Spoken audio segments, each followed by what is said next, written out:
స్తోత్రం గొప్ప దేవుడు, గొప్ప కలిచేవాడు, ఆశ్చర్యకలిచేవాడు. మీకు వందనాలు. లెక్కలేని దోతులతో స్థుతులకు నిలబడుతున్నది.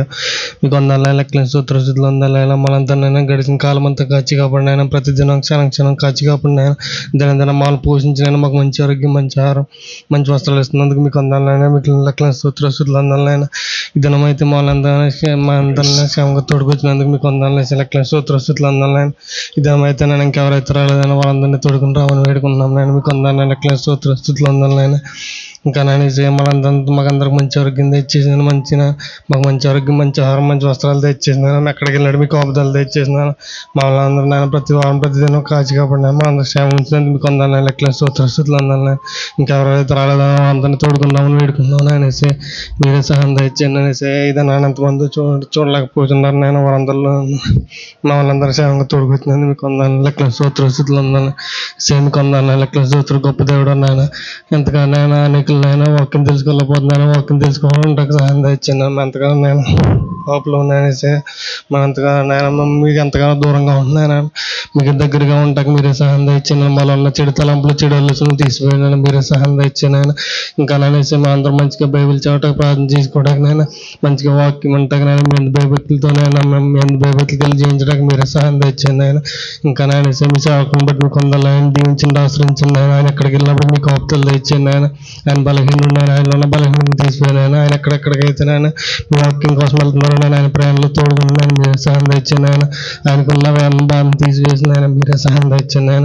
ఆయన కొంచెం ఆరోగ్యం తెచ్చాను. మీరే సహాయం తెచ్చాను. ఆయన ఎక్కడికి వెళ్ళినప్పటికీ మీకు ఆపుదలు తెచ్చేసినాను.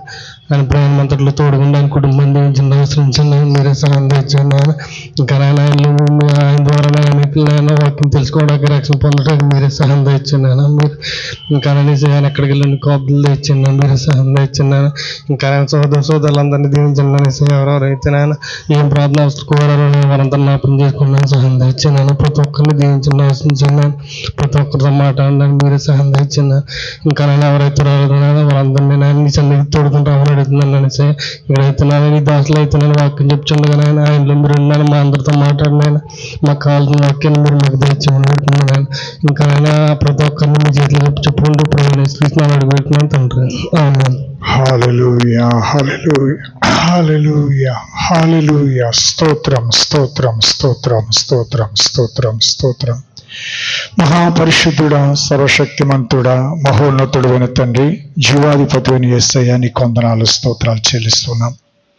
సూర్యోదయం మొదలుకొని సూర్యాస్తమయం వరకు స్తుతింపదగిన నామం కలిగిన పరిశుద్ధుడా, గడిచిన కాలమంతా, గడిచిన దినములంతా నీ కృపలో, నీ దయలో నన్ను మమ్మల్ని అందరినీ కాచి కాపాడి మరొకసారి బుధవారపు రాత్రికాల కూడికలోకి మరి నాయన ఈ రీతిగా నిన్ను స్తుతించుటకు, నిన్ను ఆరాధించుటకు, మీ సన్నిధిలో నిన్ను పాడి నిన్ను ఘనపరచుటకు, దేవుని వాక్యం ధ్యానించుటకు నాయన మమ్మల్ని సజీవులుగా, ఆరోగ్యవంతులుగా ఉంచిన నీ ప్రేమను బట్టి, నీ కృపను బట్టి మీకు వందనాలు, స్తోత్రాలు చెల్లిస్తూ ఉన్నాను. మాకంటే గొప్పవారు, మాకంటే మంచివారు అందరి దినాన్ని చూడలేకపోయినప్పటికీ నేను మాకు అనుగ్రహించి నీ ప్రేమను బట్టి నీకు వందనాలు, స్తోత్రాలు నాయన. ఎక్కడ ఇద్దరు ముగ్గురు కూడా నీ నామను బట్టి స్తుతిస్తారో నాయన, నీ నామను బట్టి ప్రార్థిస్తారో వారి మధ్యన తను వాగ్దానం చేసిన దేవా, ఈ రాత్రి మీరు మా మధ్యలో మేము నమ్ముచున్నాము నాయన. ఈ రాత్రి కూడిక దేవ, కూడి వచ్చిన ప్రతి బిడ్డకు దీవెనకరముగా, ఆశీర్వదకరంగా, మేలుకరంగా జరిగించండి. అలాగే మరి లైవ్ ద్వారా దూరదేశాల్లో ఉన్న నా సహోదరులు ప్రభువా, ఎవరైతే నీ వాక్యం వింటూ ఉన్నారో నాయన, ప్రతి ఒక్కరిని పేరు పేరు మీరు దీవించమని, ఆశీర్వదించమని సందులో నేను ప్రార్థిస్తూ ఉన్నాను. మరి రాత్రి మీరు మాతో ఉన్నారని నమ్మొచ్చు, మీ సన్నిధి మాకు ఇస్తామని నమ్మొచ్చు.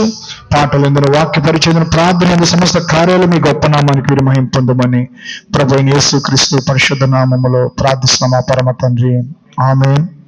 దేవునికి స్తోత్రం కలుగునుగాక.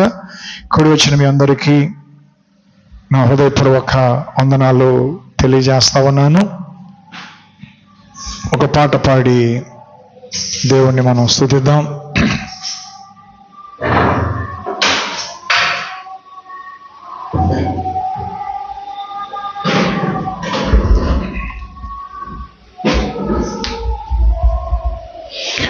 వాడిపోయే పువ్వు లాంటిది నీ బలం, సాగిపోయే నావ లాంటిది జీవితం అనేటువంటి పాట పాడుకుందాం.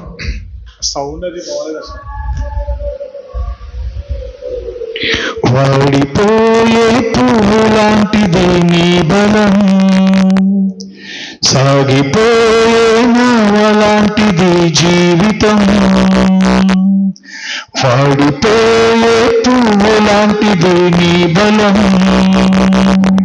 సాగిపోయే నావలాంటిది జీవితం, అల్పకాలమే ఈ సుఖం, అంతరించును త్వరితము. అల్పకాలమే ఈ సుఖం, అంతరించును త్వరితము. తెలుసుకో ఈ నిజం, ప్రభు యేసే శాశ్వతం. తెలుసుకో ఈ నిజం, ప్రభు యేసే శాశ్వతం. వాడిపోయే పువ్వు లాంటిది నీ బలం, సాగిపోయే నావలాంటిది జీవితం. అనుదినము చేయుదువు కష్టార్జితము, కోట్ల కొలదిగా కూర్చుకొందువు నీ ధనం. అనుదినము చేయుదువు కష్టార్జితము, కోట్ల కొలదిగా కూర్చుకొందువు నీ ధనం. ఏ క్షణము ఏ గడియో నీ గుండె చప్పుడు ఆగిపోవును ఒక దినం. ఏ క్షణమో ఏ గడియో నీ గుండె చప్పుడు ఆగిపోవును ఒక దినం. వాడిపోయే పువ్వు లాంటిది నీ బలం.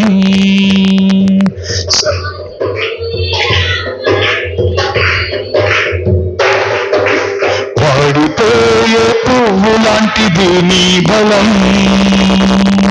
సాగిపోయే నావలాంటిది జీవితం. గలగలామని నవ్వుచుందువు ఒక దినం, గొల్లుమని ఏడ్చుచుందువు మరుదినం. గలగలామని ఏడ్చుచుందువు ఒక దినం, గొల్లుమని ఏడ్చుచుందువు మరుదినం. ఏమిటో ఈ చిత్రము, ఏ మనిషికైనా తప్పదు మరణము. ఏమిటో ఈ చిత్రము, ఏ మనిషికైనా తప్పదు మరణము. వాడిపోయే పువ్వు లాంటిది నీ బలం, సాగిపోయే నావలాంటిది జీవితం. వాడిపోయే పువ్వు లాంటిది నీ బలం, సాగిపోయే నావలాంటిది జీవితం. అల్పకాలమే సుఖం, అంతరించును త్వరితము. అల్పకాలమే సుఖం, అంతరించును త్వరితము. తెలుసుకో ఈ నిజం, ప్రభు యేసే శాశ్వతం. తెలుసుకో ఈ నిజం, ప్రభు యేసే శాశ్వతం. వాడిపోయే పువ్వు లాంటిది నీ బలం, సాగిపోయే నావలాంటిది జీవితం. వాడిపోయే పువ్వు లాంటిది జీవితం, సాగిపోయే నావలాంటిది జీవితం. హల్లెలూయా, హల్లెలూయా. దేవునికి స్తోత్రం. వాడిపోయే పువ్వు లాంటిది నీ బలం, సాగిపోయే నావ లాంటిది నీ జీవితం. అల్పకాలమే సుఖం, అంతరించును త్వరితం. తెలుసుకో ఈ నిజం, ప్రభు యేసే శాశ్వతం. అనుదినము చేయుదువు కష్టార్జితం, కోట్ల కొలదిగా కూర్చుకొందువు నీ ధనం. ఏ క్షణమో ఏ గడియో నీ గుండె చప్పుడు ఆగిపోవును ఒక దినం. గలగలమని నవ్వుచుందువు ఒక దినం, గొల్లుమని ఏడ్చుచుందువు మరుదినం. ఏమిటో ఈ చిత్రం? ఏ మనిషికైనా తప్పదు మరణం. ఇది అందరి జీవితాల్లో తెలుసుకోవలసిన సత్యం. హల్లెలూయా. మన జీవితంలో ప్రతి క్షణము దేవుని మనము స్తుతించాలి. ప్రతిదినము దేవునికి సమీపంగా మనం బ్రతకాలి. ఎల్లప్పుడూ దేవుని బట్టే మనం అతిశయించాలి. ఆయన కృపను బట్టి, ఆయన మనకిచ్చిన రక్షణ బట్టి, ఆయన మనకిచ్చిన ఈ తృప్తిని బట్టి మనం దేవుని స్తుతించాలి. ఎందరో ధనవంతులకు లేని సంతోషం, ఎంతోమంది గొప్పవారికి లేని సంతోషం అల్పులమైన మనకి రక్షణ అనేటువంటి వస్త్రం ఇచ్చి మనల్ని సంతోష వస్త్రముతో చుట్టిన దేవాతి దేవునికి స్తోత్రం కలుగునుగాక. హల్లెలూయా. మరొక పాట పాడి దేవుని స్తుతిద్దాం. మనలో ప్రతి ఒక్కరి పేరు యేసుకు తెలుసు. మనలో ప్రతి ఒక్కరి ఊహలు యేసుకు తెలుసు. మన గుండె లోతుల్లో బాధలు తెలుసు, హృదయాంతరంగములో వేదనలు తెలుసు. జగత్తు పునాది వేయబడక ముందే మనలను ఏర్పరచుకున్నాడు యేసయ్య. మనస్సులోని మాట నువ్వు పలుకొక ముందే ఎరిగి ఉన్నాడు యేసు, ఎరిగి ఉన్నాడు. తల్లి గర్భమునందు నిన్ను రూపింపక మునిపే ఎరిగి ఉన్నాడు యేసు, ఎరిగి ఉన్నాడు. సుదూర సముద్ర దిగంతాలలో నీవు నివసించిన, ఆకాశ వీధులలో నువ్వు విహరించిన యేసు క్రీస్తు నిన్ను విడువడు. యేసు క్రీస్తు నీ హృదయంలోనికి ఆహ్వానించావు నేస్తమా. నీవు నడిచే దారిలో నీతో సహవాసిగా యేసు ఉన్నాడు. నువ్వు మాట్లాడే వేళలో మంచి స్నేహితుడిగా యేసు ఉన్నాడు.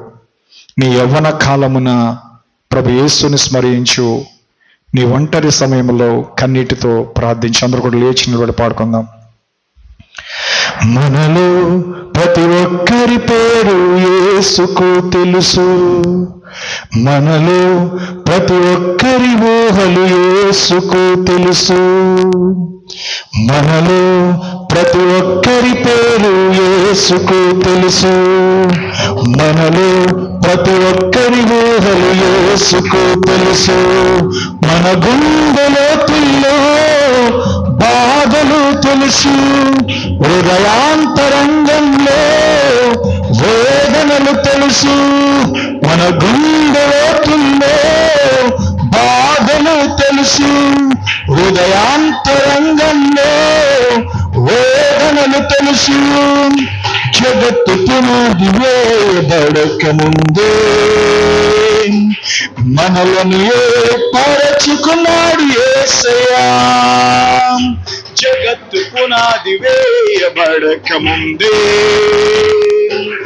మనలను ఏర్పరచుకున్నాడు యేసయ్యా. మనలో ప్రతి ఒక్కరి పేరు యేసుకు తెలుసు. మనలో ప్రతి ఒక్కరి ఊహలు యేసుకు తెలుసు.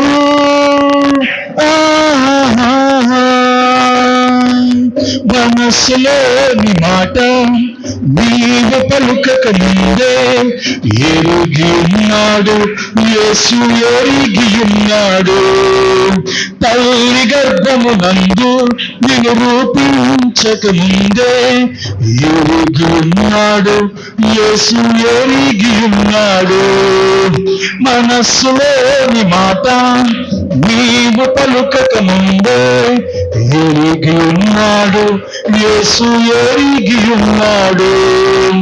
తల్లి గర్భమునందు నిన్ను రూపించక ముందే ఎరిగి ఉన్నాడు యేసు, ఎరిగి ఉన్నాడు.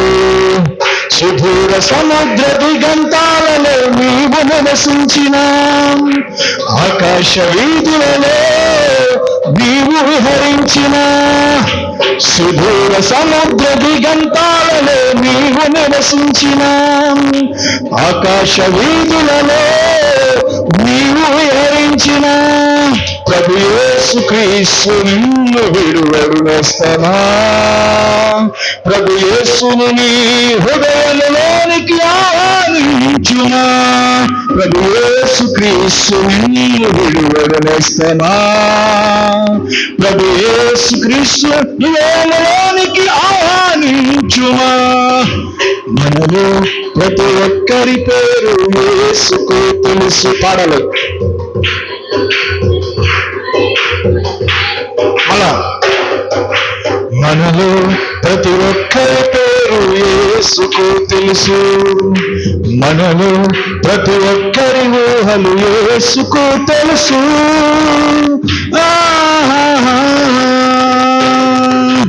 నీవు నడిచే దారిలో నీతో సహవాసిగా యేసు ఉన్నాడు. ప్రభు యేసు ఉన్నాడు. నీవు మాట్లాడే వేళలో మంచి స్నేహితుడిగా యేసు ఉన్నాడు. ప్రభు యేసు ఉన్నాడు. నీవు నడిచే దారిలో నీతో సహవాసిగా యేసు ఉన్నాడు. ప్రభు యేసు ఉన్నాడు. నీవు మాట్లాడే వేళలో మంచి స్నేహితుడిగా యేసు ఉన్నాడు. ప్రభు యేసు ఉన్నాడు. నీ యవ్వన కాలమున ప్రభు యేసుని స్మరించు. నీ ఒంటరి సమయంలో కన్నీటితో ప్రార్థించు. నీ యవ్వన కాలమున ప్రభు యేసుని స్మరించు. నీ ఒంటరి సమయంలో కన్నీటితో ప్రార్థించు. ప్రభు యేసుక్రీస్తు నిన్ను విడువడనేస్తమా. ప్రభు యేసును నీ హృదయములోనికి ఆహ్వానించుమా. మనలో ప్రతి ఒక్కరి పేరు యేసుకు తెలుసు. మనలో ప్రతి ఒక్కరి ఊహలు యేసుకు తెలుసు. మన గుండెలోతుల్లో బాధలు తెలుసు. హృదయాంతరంగంలో వేదనలు తెలుసు. మన గుండెలోతుల్లో బాధలు తెలుసు. హృదయాంతరంగంలో వేదనలు తెలుసు. జగత్తు పునాది వేయబడకముందే మనలను ఏర్పరచుకున్నాడు యేసయ్యా.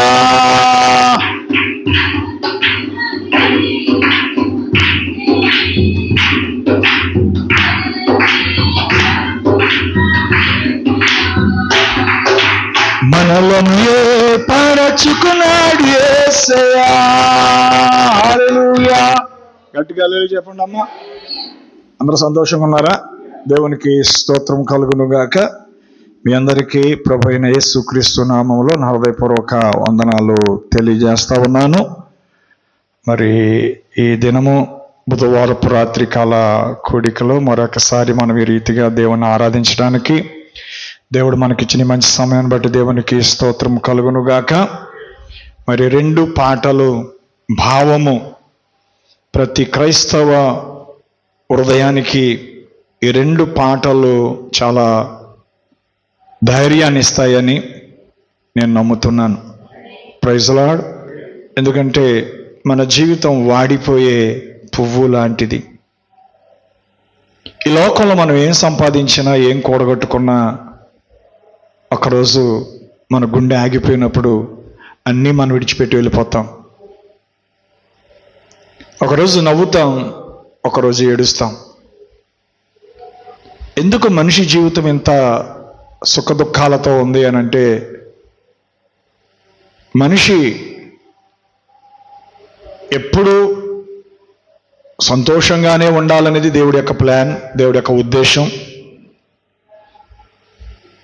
కానీ మనిషి తన సంతోషాన్ని పోగొట్టుకున్నప్పుడు దుఃఖాన్ని పొందుకున్నాడు. అందుకే అనేక సార్లు పరిశుద్ధ గ్రంథం చెప్తుంది, సంతోషించండి, సంతోషించండి. మీ సంతోషం పరిపూర్ణమగునట్లుగా, మీ ఆనందం పరిపూర్ణమగునట్లుగా మీరు సంతోషించండి. కష్టాలలో సంతోషించండి, శ్రమల్లో సంతోషించండి, అవమానాల్లో సంతోషించండి, నిందలేసినప్పుడు సంతోషించండి. మీ పేరు చెడ్డదని మీ పేరు కొట్టివేసినప్పుడు మీరు సంతోషంతో గంతులు వేయండి అంటున్నాడు. హల్లెలూయా. ఎందుకంటే మనం ఒక నిత్యమైన సంతోషం ఉండే స్థలానికి వెళ్ళబోతున్నాం. నిత్యము ఎన్నడూ దుఃఖము లేని, వేదన లేని, మరణము లేని ఉన్నతమైన పరిశుద్ధ స్థలానికి మనం వెళ్ళాలన్నదే ఈ క్రైస్తవ విశ్వాసం యొక్క ముఖ్య ఉద్దేశం. ఆమేన్. హల్లెలూయా. కాబట్టి మన వేదనలు, మన బాధలు, మన పరిస్థితులన్నీ కూడా దేవునికి ముందే తెలుసు. ఎందుకంటే మనస్సులో మనం ఏమనుకుంటున్నామో ఆయనకి తెలుసు. ఎటున్నారండి? మనం అడగక ముందే ఆయనకు మనకు తెలుసు. ప్రతిసారి ఆయన మనతో ఉన్నాడు. ప్రతిసారి ఆయన మనతో మంచి స్నేహితుడి వలె మనతో మాట్లాడుతూ ఉన్నాడు. హల్లెలూయా.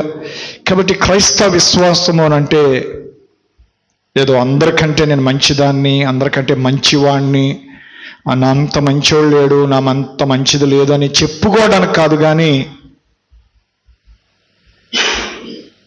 నిన్ను చూసిన వారిలో ఈ సంతోషం మాకెందుకు లేదు అనుకునే రీతిగా నువ్వు జీవించాలనేది దేవుడి యొక్క ప్లాన్. హల్లెలూయా. ఎందుకు? తినడానికి తిండి లేకపోయినా, కట్టుకోవడానికి మంచి బట్ట లేకపోయినా, ఉండడానికి మంచి ఇల్లు లేకపోయినా, చేతి నిండా డబ్బు లేకపోయినా, చాలని జీతమో, చాలని రాబడి, ఇలాంటి పరిస్థితుల్లో ఎంతోమంది నిజమైనటువంటి భక్తి చేస్తూ ఉన్నారండి. నిజమైనటువంటి విశ్వాసాన్ని ఎందరో కలిగి ఉన్నారండి.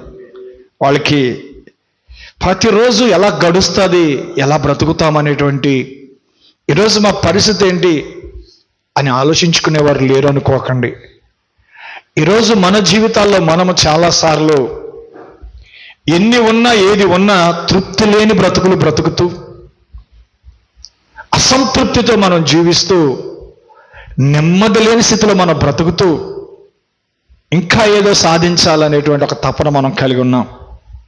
నేనైతే ఒక ఎగ్జాంపుల్ ఏంటంటే, నేను కలిగి ఉన్నది ఏది, అది నా ప్రయత్నం కాదు, అది నా ప్రయాస కాదు, కేవలం దేవుని కృప. హల్లెలూయా. అందుకే నేను ఎప్పుడు దేవుణ్ణి ఒకటి అడుగుతాను, నేను ఏ స్థితిలో ఉన్నా ఆ స్థితిలో నేను సంతృప్తి కలిగి ఉండాలి ప్రభువా. ఈరోజు ఉన్నదని ఉన్నట్టుగా గర్వించే జీవితం నాకు వద్దు ప్రభువా. లేనప్పుడు నేను సిగ్గుపడాల్సి వస్తుంది, అవమానంగా భావించాల్సి వస్తుంది. కాబట్టి నేను ఎప్పుడు కూడా ప్రభువా తృప్తికరమైన జీవితం జీవించే కృప నాకు ఇవ్వయ్యా అని నా మనసులో నేను ప్రార్థించుకుంటూ ఉంటాను. నా మనసులో నేను తలంచుకుంటూ ఉంటాను, ఆలోచించుకుంటూ ఉంటాను. కారణం ఏంటంటే పిల్లరా, ఈరోజు ఎంతోమంది జీవితంలో చాలా సంతృప్తి లేని జీవితాలు జీవిస్తున్నారు. తృప్తి లేని బ్రతుకులు బ్రతుకుతున్నారు. ఎందుకు బ్రతుకుతున్నారో కొన్నిసార్లు వాళ్ళకే అర్థం కావట్లేదు. సో కాబట్టి ఈ రాత్రికాల సమయంలో మనం దేవుని యొక్క సన్నిధానంలో దేవుని వాక్యం వినటానికి మనం వచ్చాం. కొద్ది నిమిషాలు మనము దేవుని వాక్యాన్ని ధ్యానిద్దాం. ఆమేన్. హల్లెలూయా. యేసుక్రీస్తు యొక్క జీవితం పాత నిబంధన ప్రవక్తలలో ఎలా వాళ్ళ యొక్క మాటలు, వాళ్ళ యొక్క ప్రవర్తన, వారిలో యేసుక్రీస్తు ఎలా ప్రత్యక్షమయ్యాడనే దాని గురించి గత 3 వారాల నుంచి ఆత్మను వివేచించుట అనే వర్తమానములో, ఆత్మ యొక్క వివేచన అనే వర్తమానములో అనేక సంగతులు మనం వింటా ఉన్నాం. హల్లెలూయా. అయితే ఆ రోజు ప్రవక్తలలో అదే క్రీస్తు ఆత్మ ఉన్నప్పుడు వారు క్రీస్తు వలె మాట్లాడారు, క్రీస్తు వలె ప్రవర్తించారు, క్రీస్తు వలె వారి జీవితాలు ప్రకాశించే, లేకపోతే వారు లోకానికి కనబడ్డారు. వాళ్ళని చూసి ఎందుకు పిచ్చోడు ఇలా మాట్లాడుతున్నాడు, ఎందుకు పిచ్చోడు ఇలాగా ప్రవర్తిస్తున్నాడు, ఇతడికి ఏం కష్టాలు వచ్చినాయి, ఇతడికి ఏం బాధలు వచ్చాయి, ఇతడికి ఏం శ్రమలు వచ్చాయి అని చెప్పి వారిని చాలా వంచకుల కింద వాళ్ళని ట్రీట్ చేశారనేటువంటి విషయాన్ని గతించిన వారంలో మనం విన్నాం. హల్లెలూయా. అయితే ఉదాహరణకి దావీదు జీవితంలో ఆ కార్యాలు ఏ రీతిగా జరిగాయి, యోసేపు జీవితంలో ఎలా జరిగాయి, ప్రియులరా ప్రతి ఇర్మియా ప్రవక్త కావచ్చు, ప్రతి ప్రవక్తలో హేబెల్లో ఎలా జరిగింది, పిల్లల నోవహులు ఎలా జరిగింది, అబ్రహాములు ఎలా జరిగింది, మరి మలాఖీలు ఎలా జరిగింది, జకర్యాలు ఎలా జరిగింది, యెషయాలు ఎలా జరిగింది, యేస్కేలు ఎలా జరిగింది, ఇవన్నీ కూడా ప్రతి ప్రవక్త కూడా క్రీస్తునే ప్రతిబింబించారు. హల్లెలూయా. ఈ రాత్రికాల సమయంలో కొన్ని మాటలు నేను చెప్పాలని నేను ఆశపడతా ఉన్నాను. Praise the Lord. కొన్ని మాటలు పరిశుద్ధ గ్రంథాన్ని తెరిచి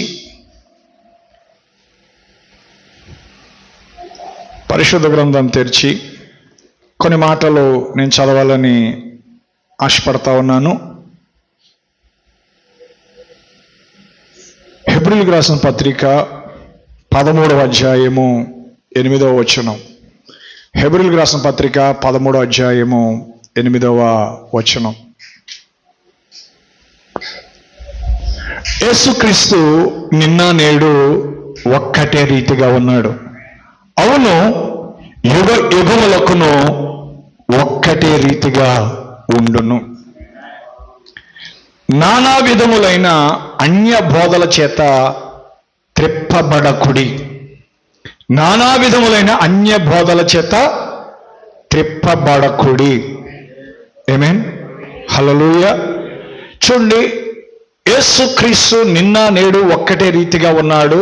అవును, యుగ యుగములకును ఒక్కటే రీతిగా ఉండును.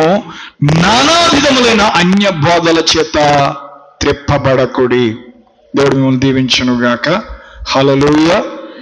దయచేసి కూర్చోండి. ఇక్కడ ఈ హెబ్రీ పత్రిక మనం చూసినప్పుడు ఈ కాలపు గడియ వర్తమానంలో ప్రవక్త చెప్పిన కొన్ని మాటలు మీకు నేను చెప్పాలని నేను ఆశపడతా ఉన్నాను. యేసుక్రీస్తు నిన్న నేడు ఒక్కటే రీతిగా ఉన్నాడు. ఆమేన్. ప్రవక్త అంటున్నాడు,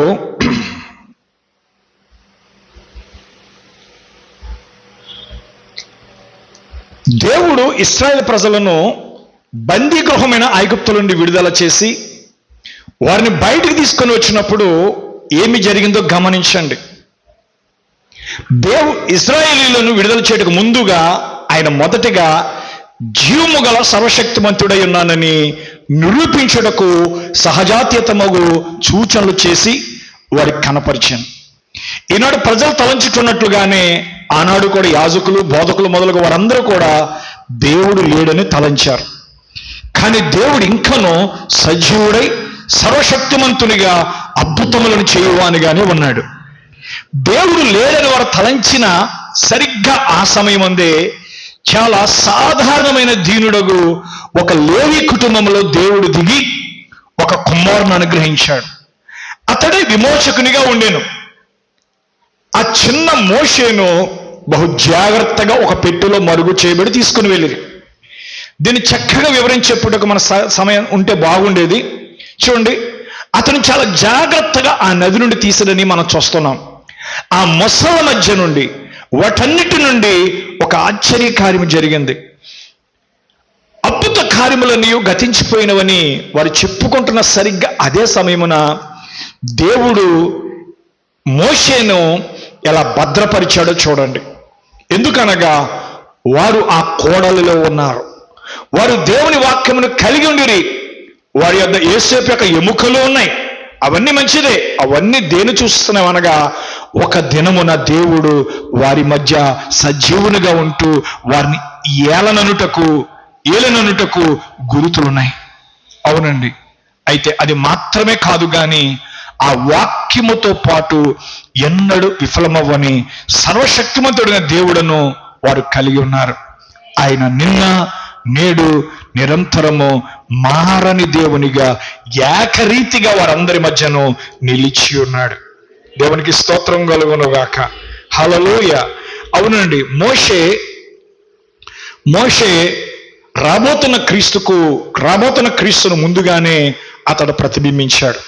హల్లెలూయా. ఎందుకు మోషే రాబోతున్న క్రీస్తును ప్రతిబింబించాడు అని మనం చూసినట్లయితే పిల్లరా, మనం చూసాం గతించిన కాలంలో ప్రతి కాలంలో కూడా ప్రతి ప్రవక్త కూడా రాబోతున్న క్రీస్తు గురించే వారు ప్రవచించారు. హల్లెలూయా. అందుకే దేవుని ప్రవక్త అంటున్నాడు, మత్తయి సువార్త 16వ అధ్యాయము 16వ వచనం. మత్తయి సువార్త 16వ అధ్యాయము 16వ వచనంలో మనం చూసినప్పుడు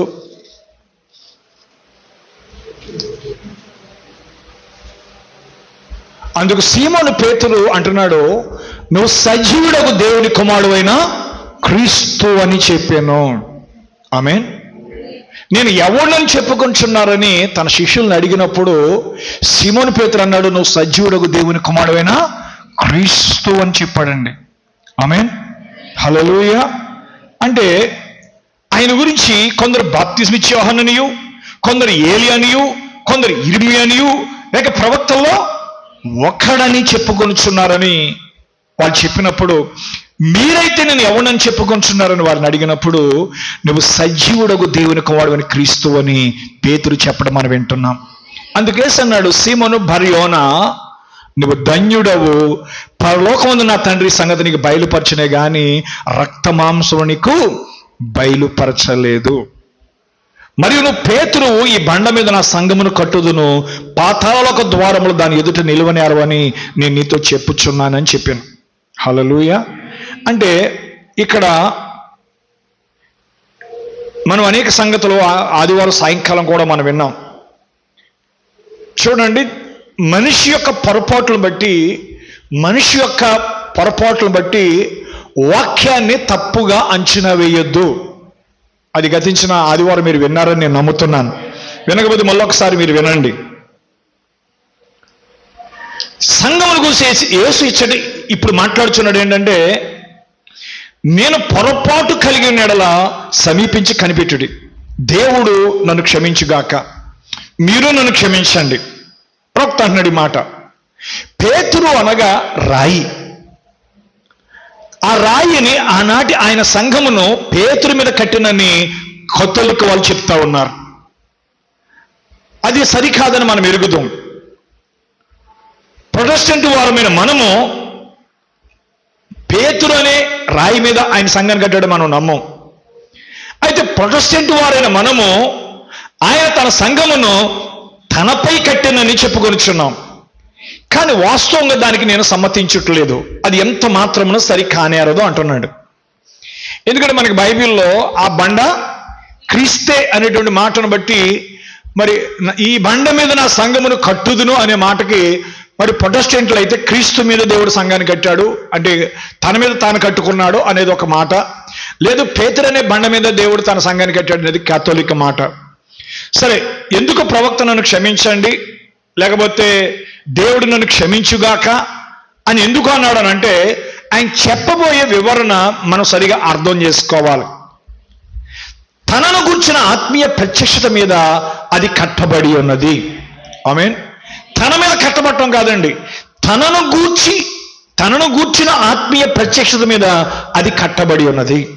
అంటే దాని అర్థం ఏంటంటే, యేసు అన్నాడు, రక్తమాంసములు దీనికి బయలుపరచలేదు, మానవ సంబంధమైన సెమినరీ వారి చేత మంచివారైనందువల్ల ఇది నేర్చుకొనలేవు, స్థాపన సంఘాలు అవి ఎంత మంచివైననో అందు నువ్వు నేర్చుకొనలేవు, రక్తమాంసములు దీనికి బయలుపరచలేదు, లేక నీ యొక్క తెలివితేటలతో ప్రసంగించుటకు గల భావము అది కాదు, నువ్వు ఎట్లు వంగి వందనాలు చేయాలో అట్టి తాత్పర్యం కలిగి ఉంటా కాదు, గొప్ప కార్యము నువ్వు ఏ భూమి మీద చేయవలనట్టు తాత్పర్యము కలిగింది కాదు, అది ఏమై ఉండవలసినదో అది కాదు, కానీ ఏదో ఒక గొప్ప కట్టునది లేదా చేయనది కాదు, కానీ అది దేవుని యొక్క వాక్య ప్రత్యక్షతను గూర్చిదై ఉన్నది. ఆమేన్. హల్లెలూయా. ఎందుకంటే ఆయన ఏమై ఉన్నాడు? వాక్యమై ఉన్నాడు. హల్లెలూయా. దేవుడు తన సంఘాన్ని దేని మీద కట్టాడంటే వాక్యం అనే బయలుపాటు మీద ఆయన కట్టాడు. హల్లెలూయా.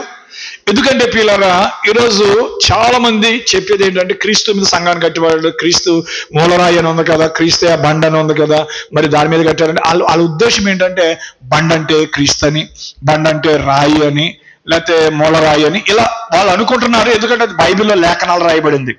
కానీ యేసు ఎవరనే ప్రత్యక్షత మీద సంఘం కట్టబడింది. ఎందుకు ఆ ప్రత్యక్షత మీద సంఘం కట్టబడింది అని మనం చూసినట్లయితే, అసలు యేసు ఎవరు? దేవుడా? దేవుని కుమారుడా? లేక త్రిత్వములో రెండో వ్యక్తా, లేక ముగ్గురులో ఒకడా, లేక మరియ కుమారుడా, యేసపు కుమారుడా, లేక వడ్లవాని కుమారుడా? అసలు ఆయన ప్రవక్త లేక ఆయన దేవుడా అనే ప్రత్యక్షత మీద కట్టబడింది సంఘం. హల్లెలూయా. ఎందుకంటే ఆయన వాక్యమై ఉన్నాడు. బైబిల్ చెప్తుంది, ఆది యందు వాక్యం ఉండెను, వాక్యం దేవుని యందు ఉండెను, వాక్యం దేవుడే ఉండెను, ఆ వాక్యము శరీరధారి అయి కృపా సత్య సంపూర్ణుడుగా మన మధ్య నివసించెను. అది దేవుని యొక్క వాక్య ప్రత్యక్షత అయి ఉండెను. దేవునికి స్తోత్రం కలుగును గాక.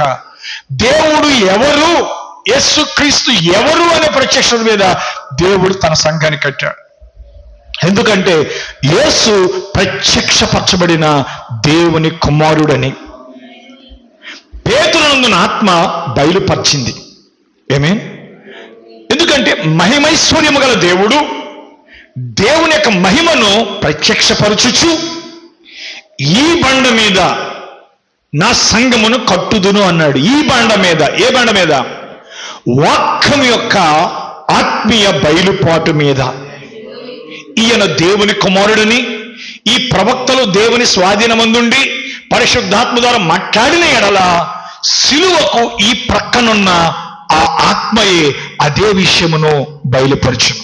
దేవునికి స్తోత్రం కలుగును గాక. అందుకే రక్త మాంసములు దీనికి బయలుపరచలేదు. ఏ బైబిల్ కళాశాలలో నేర్చుకొనలేవు. నువ్వు ఒక డిడి, ఒక పిహెచ్డి, ఒక ఎల్ఎల్డి డిగ్రీలు కలిగి ఉండొచ్చు, అదంతా మంచిదే. దాన్ని కలిగి ఉంటునని నేను ఇచ్చేయించితిని, అది మంచిదే. అయితే అది కాదు, ఆ డిగ్రీలు కలిగి ఉండవలసిన అవసరం లేదు. ఆయనను వాటిని కలిగి ఉండటం మంచిదే, ఒకవేళ కలిగి ఉంటే మంచిదే, అయినా ఆ డిగ్రీలు కలిగి ఉండాల్సిన అవసరం లేదు. నువ్వు కలిగి ఉన్న దీని అంతటితో, అంటే ఆ డిగ్రీలు ప్లస్ కలపగలవు, కానీ ఈ డిగ్రీలు తుడుపు పెట్టిన దీన్ని నువ్వు పొందుతావు.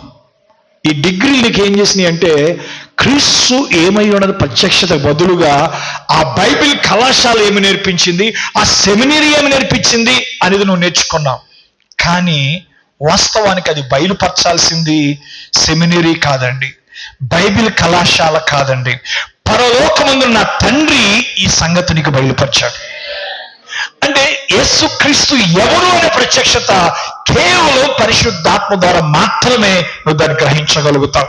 హల్లెలూయా.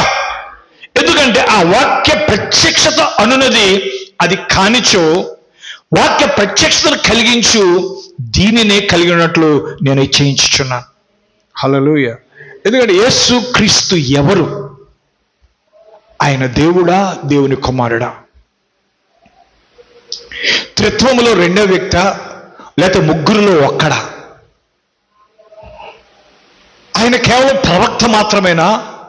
ఆయన పరిపూర్ణమైన దేవుడా? ఆయన మరియ కుమారుడా, యేసపు కుమారుడా, లేకపోతే వడ్లవాని కుమారుడా? అసలు ఆయన ఎవరు? ఈరోజు అనేకులకు వారి సొంత విధానంలో యేసుక్రీస్తు ఎవరు అనే దానికి వారి సొంత వివరణలు ఇస్తా ఉన్నారు. అందుకే అన్నాడు, రక్తమాంసములు నీకు ఇది బయలుపరచలేదు. విద్యాభ్యాస మార్గము ద్వారా నీవు ఎన్నడైనను దాన్ని నేర్చుకొనలేవు. స్థాపన సంఘం ద్వారానైనను నువ్వు దాన్ని నేర్చుకొనలేవు. విద్యను అభ్యసించుట స్థాపన సంఘములు మంచివే, అవి అందులో ఒక భాగమైనవి. కానీ ప్రజలు ఎక్కువ ప్రాధాన్యతను ఈ భాగముకు దానికి ఇస్తున్నారు. ఇది విద్యాభ్యాసము వింటున్నారండి, లేకపోతే శాఖా విధానమైనటువంటి సెమినరీలకి వాళ్ళు ప్రాధాన్యత ఇస్తున్నారు. అయితే వాస్తవానికి వాళ్ళు చేసేది ఏంటంటే ఆత్మీయ ప్రత్యక్షతను నిరాకరించుచున్నారు. అందుకే యేసు అన్నాడు, పరలోకమందున నా తండ్రి ఈ సంగతి నీకు బయలుపరచనే గాని రక్త మాంసములు నీకు బయలుపరచలేదు. ఈ బండ మీద, ఏ బండ మీద నేను ఎవరినని చెప్పుకుంటున్నారు? ఇర్మియా అంటున్నారు, ఇజ్కియా అంటున్నారు, ప్రవక్త అంటున్నారు, ఏలియా అంటున్నారు, లేకపోతే ప్రవక్తలు ఒకరు అంటున్నారు. కానీ మీరేమనుకుంటున్నారు అన్నప్పుడు పేతురు అన్నాడు, నువ్వు సజీవుడగు దేవుని కుమారుడు అయిన క్రీస్తు.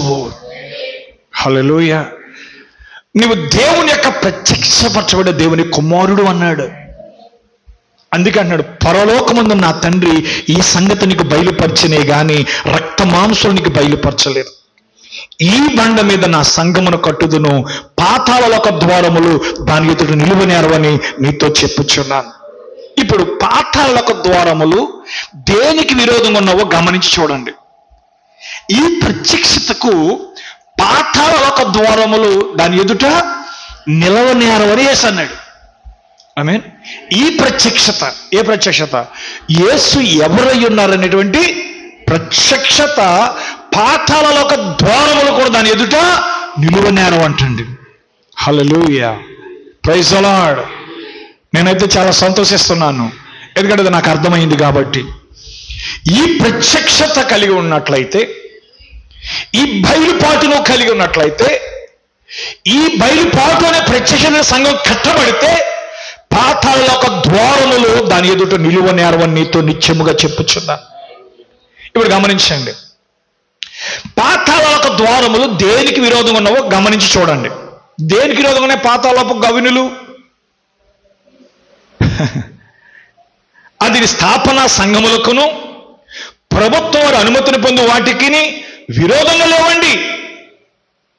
వాటన్నిటినీ లోకం అనుమతిస్తుంది. ఎందుకంటే మనందరం అమెరికా పౌరులు అయ్యున్నాము కాబట్టి ఒక స్థాపనా సంఘం ఉండుటకు హక్కును కలిగి ఉన్నాం.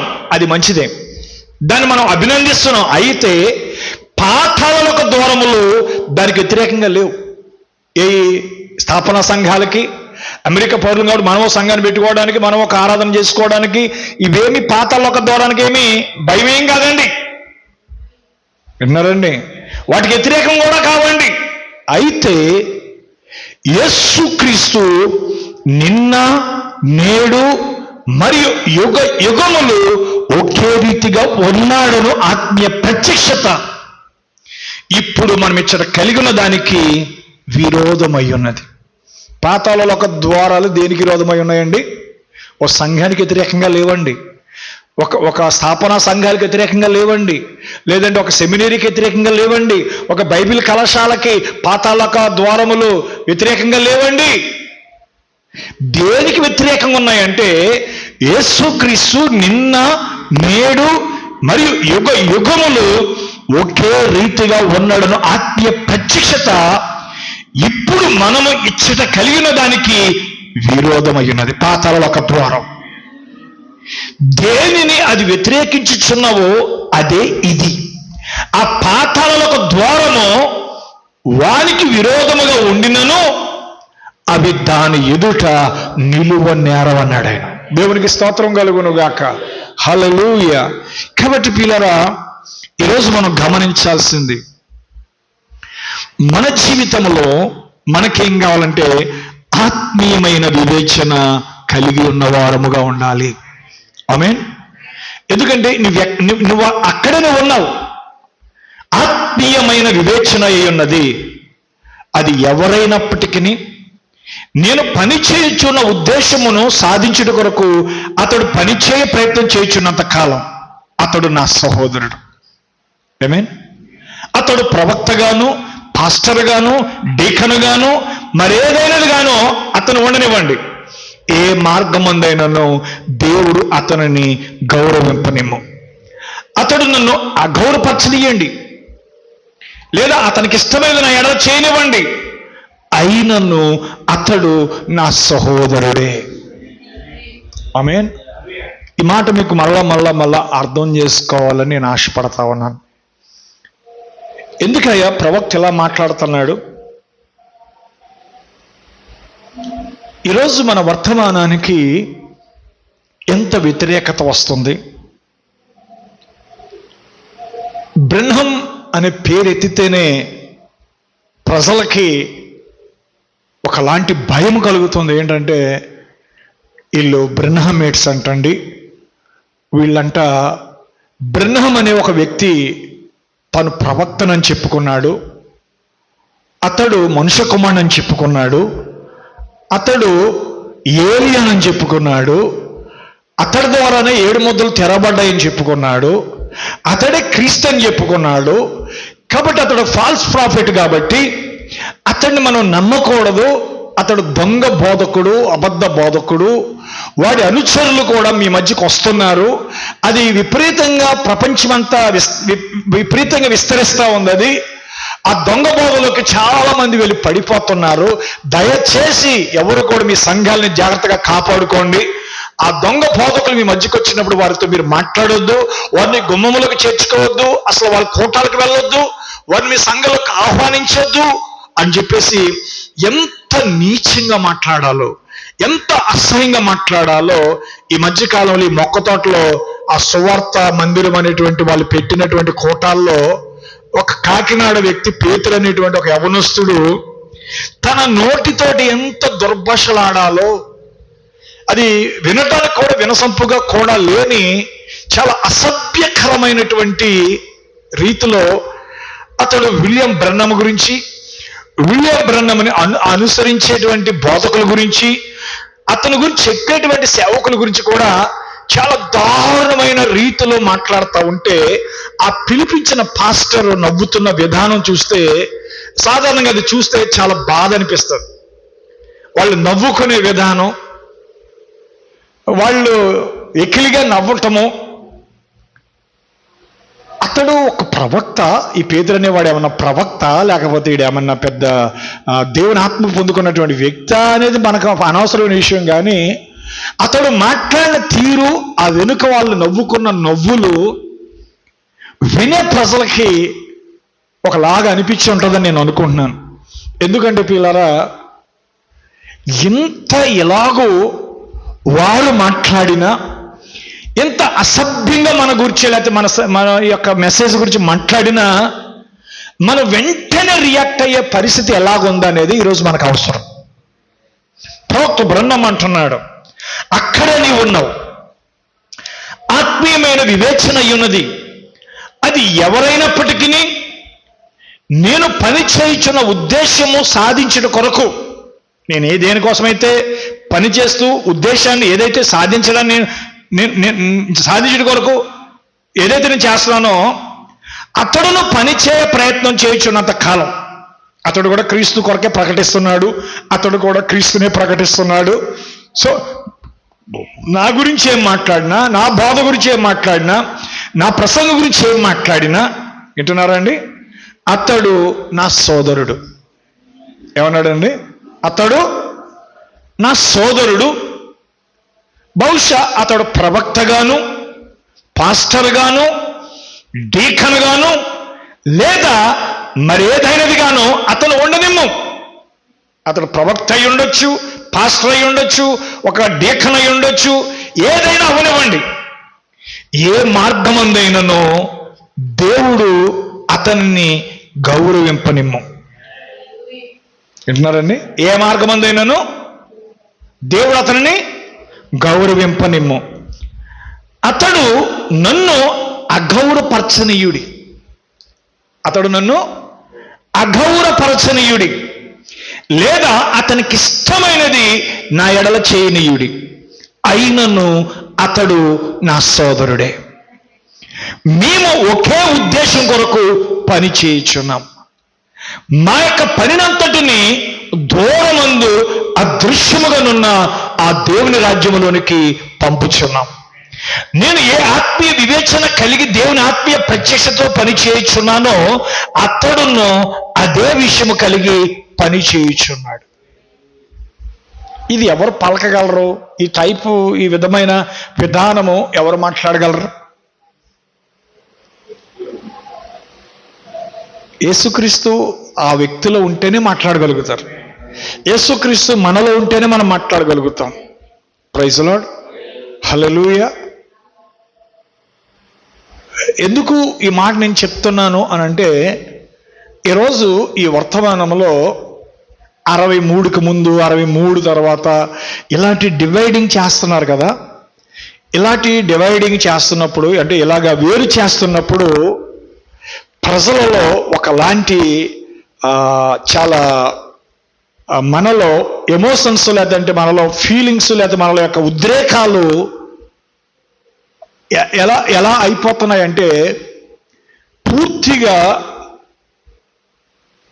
మనం ఎలా ఉండాలని దేవుడు కోరుకున్నాడో అలా ఉండడానికి బదులుగా మనం మరో విధంగా ప్రవర్తిస్తున్నాం. ఇక్కడ ఈ చదివిన లేఖన భాగాన్ని వింటున్న మీరు ఖచ్చితంగా గ్రహించగలరని నేను నమ్ముతున్నాను. హల్లెలూయా. ఓకే, ఇది అర్థం చేసుకుంటే మిగతా విషయాలు మీకు అర్థమవుతాయి. హల్లెలూయా. మరొక రాత్రి ఒక చోట నేను ఆది నుండి అలాగూ జరగలేదు అనే అంశంపై వేరొక రాత్రి నేను ప్రసంగించి ఉన్నాను. ఆది నుండి అలాగూ జరగలేదు. ఎలా జరగలేదు? ఆది నుండి అలా జరగలేదు అని దాని అర్థం, ఒకే ఒక సందర్భంలో ఆది నుండి అలాగూ జరగలేదు అనే దాని గురించి ప్రవక్త ప్రసంగం చేసింది మనకు తెలుసు. వివాహము పరిత్యాగం అనే వర్తమానంలో ప్రవక్త కొన్నిసార్లు అలా చెప్పాడు. సరే, ఇక్కడ ప్రవక్త చెప్పిన దాని గురించి మాట్లాడుతున్నాను. చూడండి, ఒక ఎగ్జాంపుల్ చెప్తున్నాడు. అదేంటంటే ఆది నుండి అలాగూ జరగని అంశంలో ఆది అనేది ఏంటంటే ఆరంభానికి మనం తిరిగి వెళ్ళాలి. ప్రారంభమందు భూ సంబంధమైన జ్ఞానం గల కయ్యూను ఒకడు ఉన్నాడు. అతడు ఒక చక్కని చర్చిని కట్టాడు, లేదా మందిరాన్ని కట్టాడు, అంటే బలిపీఠాన్ని కట్టాడు. ఎవరు? కయ్యూను కూడా ఒక చక్కటి బలిపీఠాన్ని కట్టాడు, లేక మందిరాన్ని కట్టాడు. అతడు చక్కని బలిపీఠం కట్టిననియు, దానిపై బలిని అర్పించిననియు, యథార్థంగా ప్రవర్తించిననియు, వందనములు చెప్పిననియు, అతని యొక్క దశమభాగములు అర్పించినని మనం చెప్పుతాం. అతడు హేబేలు వలె దైవభక్తి గలవాడిగా ఉన్నాడు. కయ్యూను ఎలాంటి వాడంటే హేబేలు వలె దైవభక్తిగా ఉన్నటువంటి వాడు కయ్యూను. అతడు కూడా ఒక బలిపీఠాన్ని కట్టాడు. ఆ బలిపీఠం పైన తన యొక్క అర్పణ చాలా యథార్థముగా ప్రార్థించి అర్పణర్పించి దేవునికి వందనాలు చెప్పాడు. అతని యొక్క దశమ భాగములను కూడా అర్పించాడని మనం చెప్పొచ్చు. కయ్యూను కూడా ఒక హేబేలు లాగానే ఒక దైవికమైన భక్తి కలిగి ఉన్నాడు. తన దశమ భాగాలు పట్టుకెళ్ళిచ్చాడు, బలిపీఠం కట్టాడు, తన అర్పణ పట్టుకెళ్ళి అక్కడ అర్పించాడు, అన్నీ చేశాడు. ఎందుకంటే ఆ టైంలో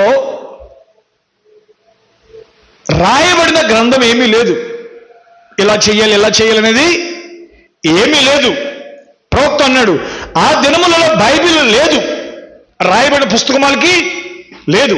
కానీ ఆత్మీయ ప్రత్యక్షత వలన ఒక ప్రత్యక్షత, ఆత్మీయ ప్రత్యక్షత వలన పొలమందలి ఫలము పాపము చేయుటకు కారణము కాదని హేబేలు ఎరిగి ఉన్నాడు.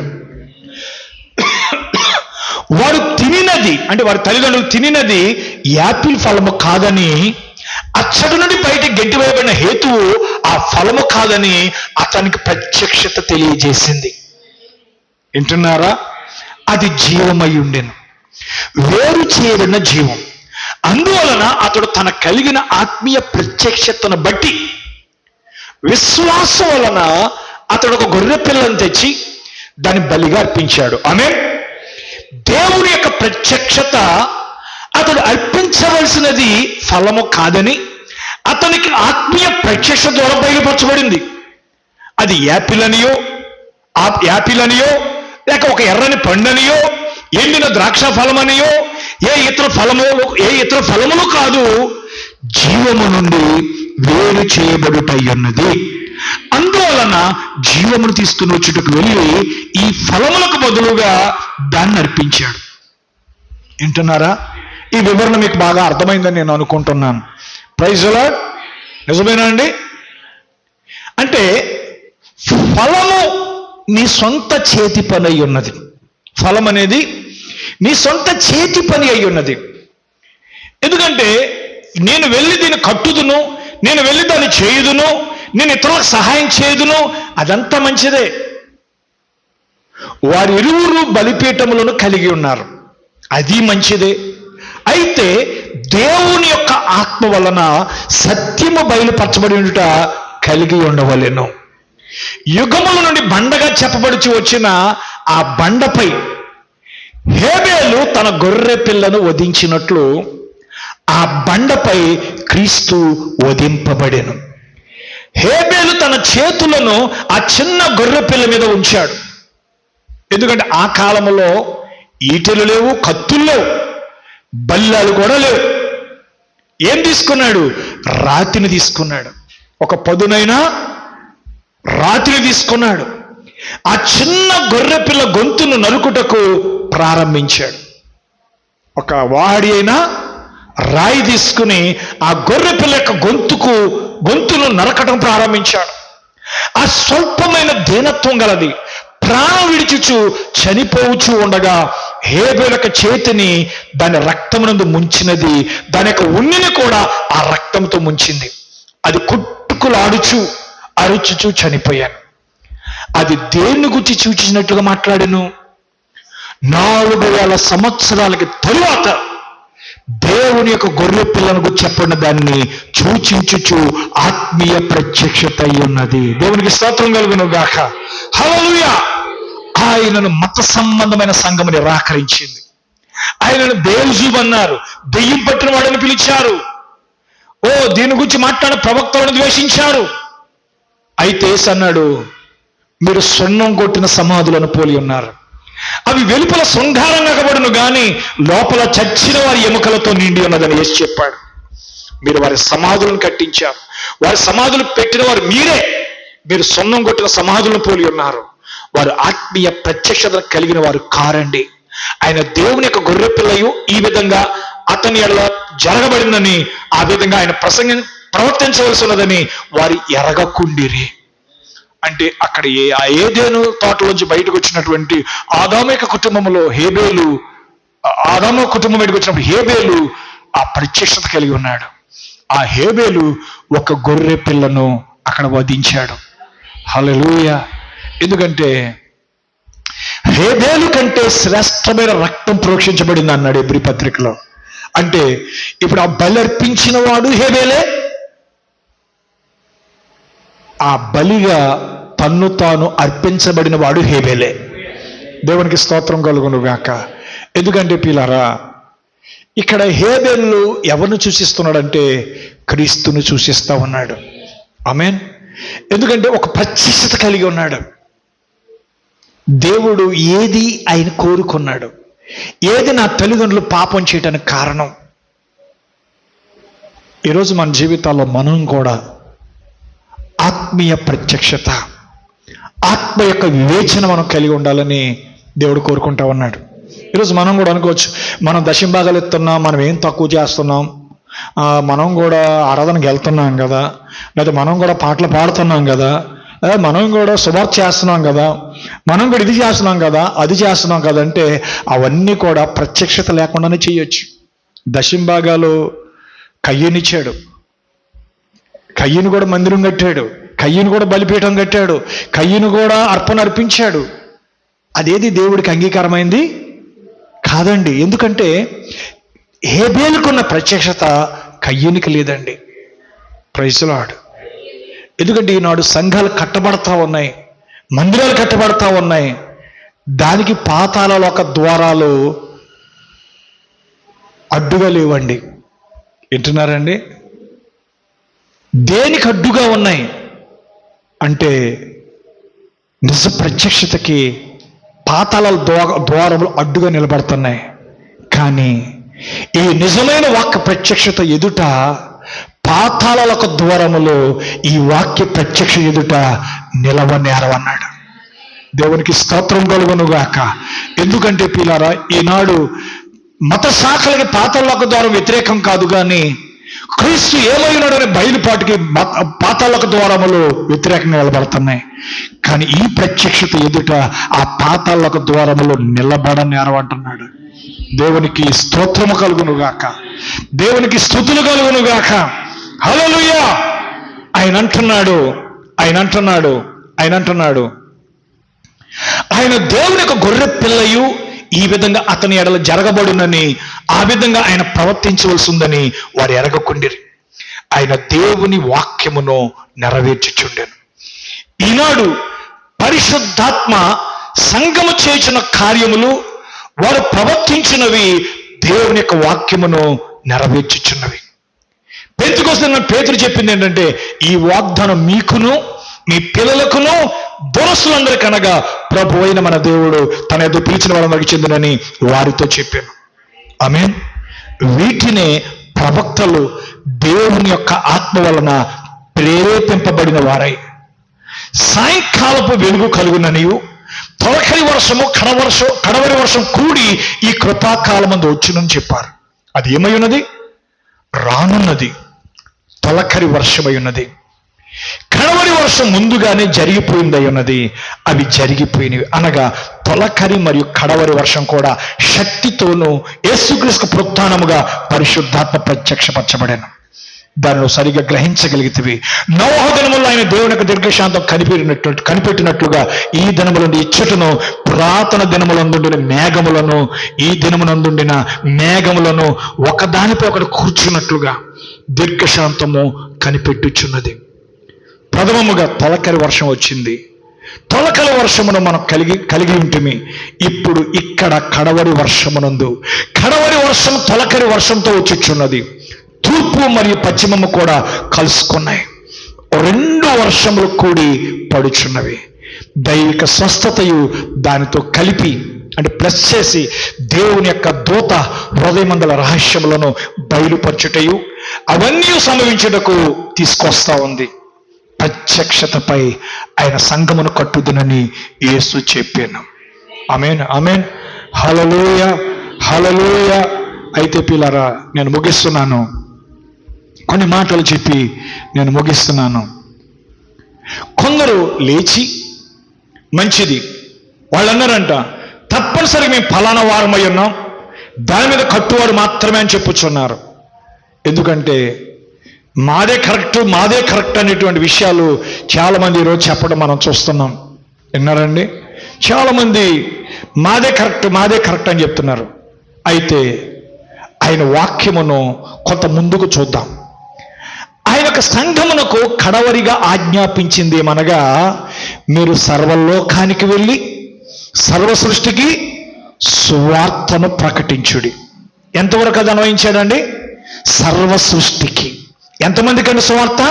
సర్వ సృష్టికి. నమ్మి బాప్తిసములో రక్షించబడును. వింటారండి? సంఘామని కాదండి, అక్కడ సంఘానికి చెప్పట్లేదండి ఆయన.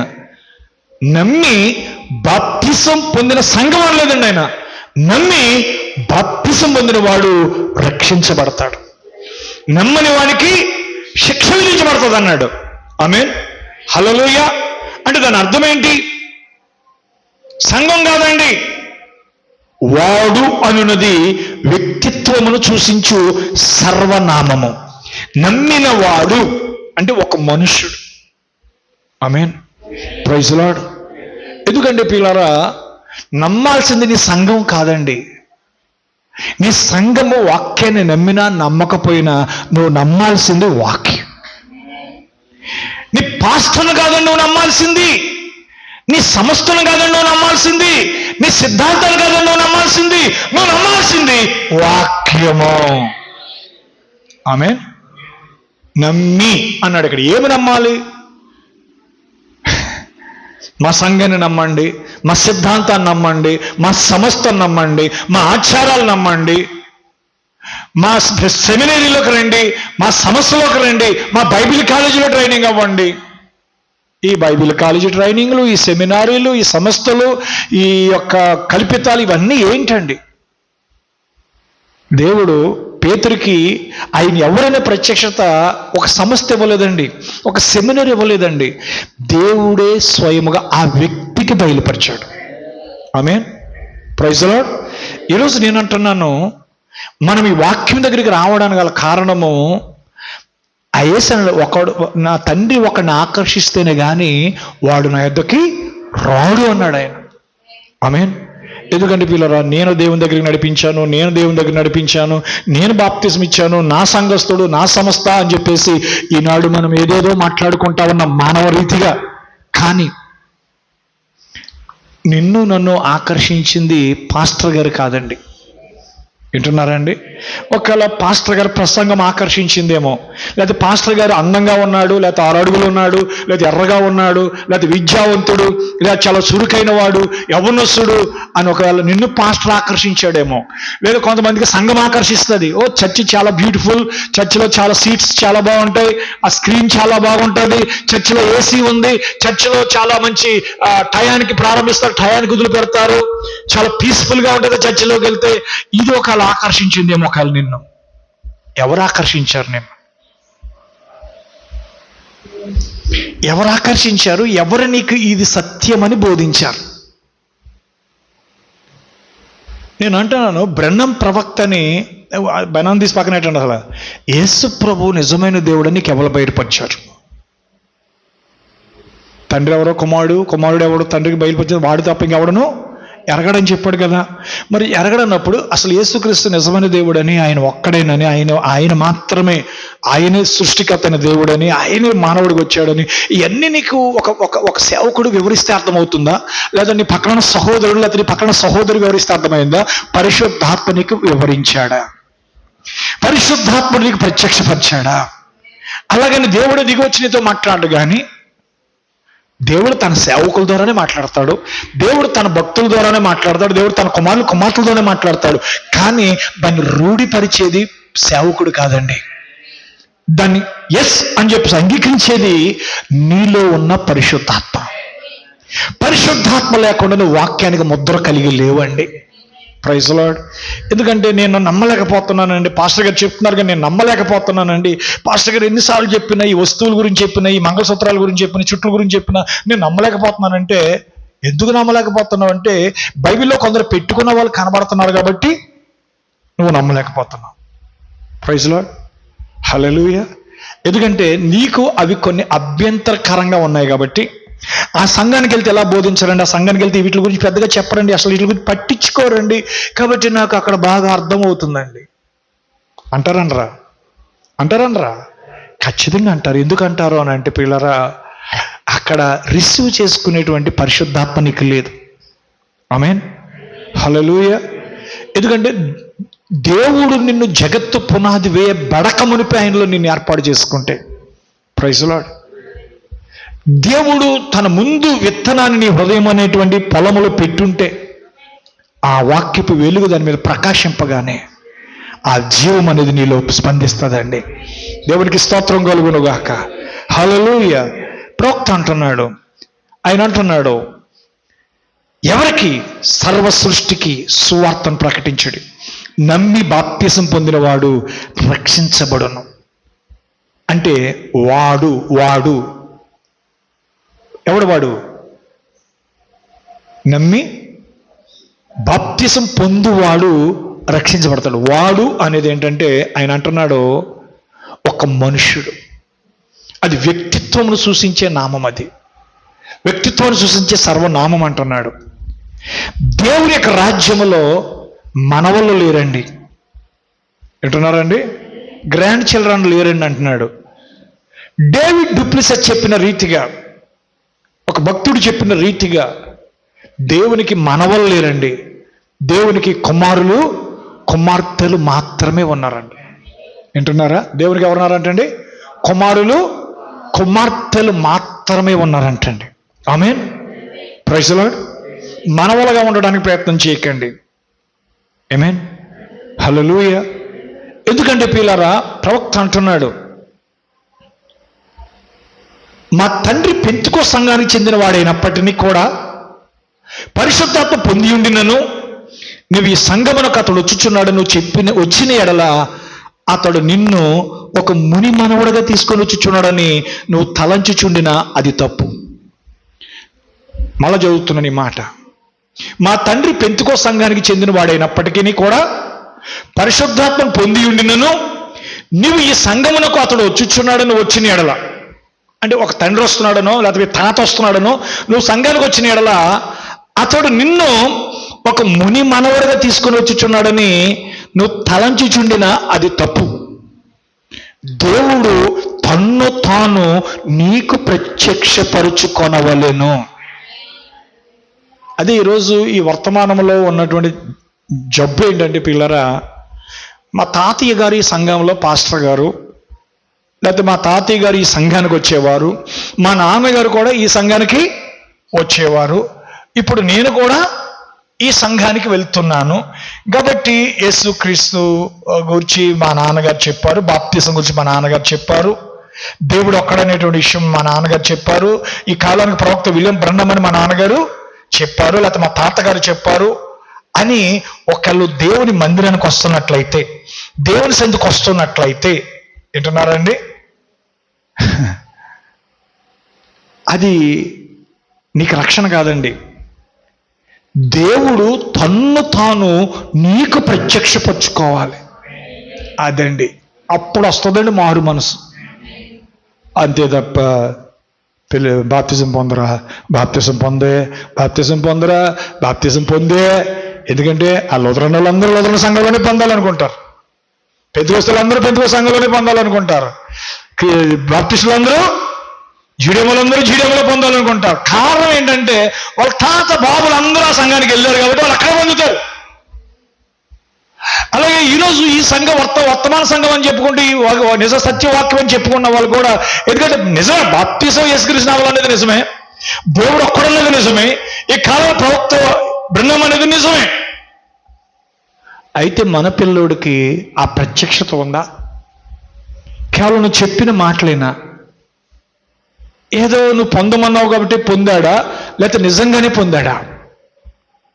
ప్రవక్త అంటున్నాడు, ఏ మనుష్యుడు యేసును క్రీస్తు అని సొంత బుద్ధితో పిలవడు, ఏ మనుష్యుడును యేసే క్రీస్తుని పిలవడు, ఏలయనగా తన పాపముల గురించి ఒప్పుకొనుటకు మరి వచ్చి పశ్చాత్తాపడుటకు అతడు నీచమైనదిగా ఎంచును. ఏ మనుష్యుడును పరిశుద్ధాత్మ అనుగ్రహించి బయలుబాటు ద్వారా తప్ప యేసే క్రీస్తుని పిలవడు. వింటున్నారండి? నాన్న చెప్తే తెలిసింది వేరండి. ఒకసారి కొరింథీ పత్రిక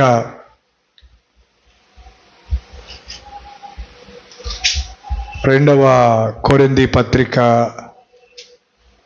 అని నేను అనుకుంటున్నాను, లేక రోమీలకు రాసిన పత్రిక కావచ్చు. రోమీలకు రాసిన పత్రిక, ఓకే,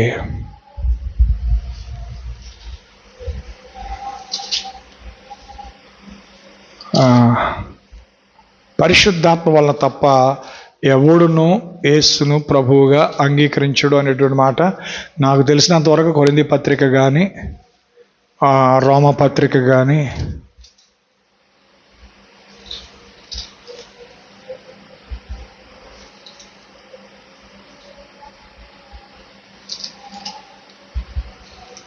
కొరింథీ పత్రికలో చూడండి. కొరింథీ పత్రికలో యేసు ప్రభు అని, పరిశుద్ధాత్మ లేకుండా ఎవడనో యేసును ప్రభు అని ఒప్పుకోడు అనేటువంటి మాట ఉంది.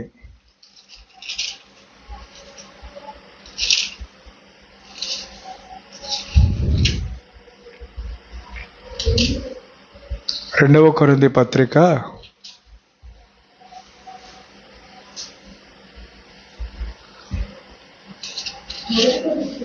1 కొరింథీ పత్రిక